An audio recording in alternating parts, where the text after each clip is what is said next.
নমস্কার বন্ধুরা, কেমন আছেন সবাই? আশা করি সবাই খুব ভালো আছেন। ইতোমধ্যে বুঝে গেছেন আজকের রেসিপিটি কী হতে চলেছে। চলুন তাহলে শুরু করা যাক। তবে শুরুতেই একটা কথা বলবো, আমার রেসিপিগুলো যদি আপনাদের ভালো লেগে থাকে তাহলে অবশ্যই আমার চ্যানেলটিকে সাবস্ক্রাইব করবেন। ফিরনি বানানোর জন্য আমি প্রথমেই একটি বোলে 50 গ্রাম মতন বাসমতি চাল নিয়েছি।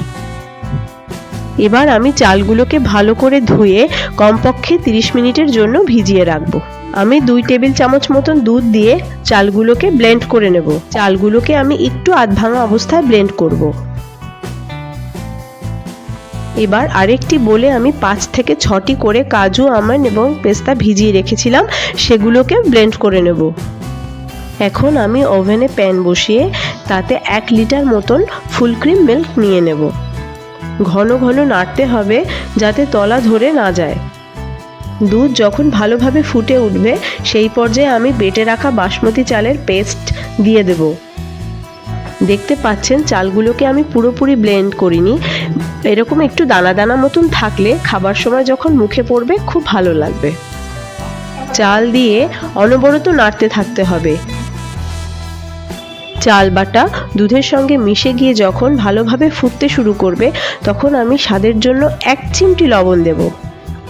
ফিরনিতে সুন্দর রং এবং স্বাদের গুরুত্ব বাড়ানোর জন্য আমি একটুখানি জাফরান অ্যাড করব। সেই যে কাজু, পেস্তা আর আমন্ড বাদাম বেটে রেখেছিলাম সেটি এখন ফিরনির মধ্যে দিয়ে দেব। ফিরনিতে ইউনিক ভাবটা আনার জন্য এটি কিন্তু অবশ্যই দিতে হবে। যখন ফিরনিতে চালগুলো অলমোস্ট সিদ্ধ হয়ে যাবে সেই পর্যায়ে আমি 50 গ্রাম চিনি অ্যাড করব। যে যতটা মিষ্টি পছন্দ করবেন তিনি সেই পরিমাণই চিনি অ্যাড করবেন। এই পর্যায়ে আমি 1 চা চামচ ঘি দিয়ে দিলাম। ঘি অ্যাড করার পরে প্রায় 2-3 মিনিট পর্যন্ত আমি ফুটিয়ে নিলাম। ব্যাস, রেডি হয়ে গেল ফিরনি। এখন ঝটপট সার্ভ করে নেই। ঠান্ডা হয়ে গেলে 3 ঘন্টার জন্য ফ্রিজে স্টোর করব। 3 ঘন্টা পরে ফ্রিজ থেকে বার করে নিয়েই ভোজনের জন্য প্রস্তুত। রেসিপিটি কেমন লাগলো অবশ্যই কমেন্ট করে জানাবেন। আজকের মতো টাটা।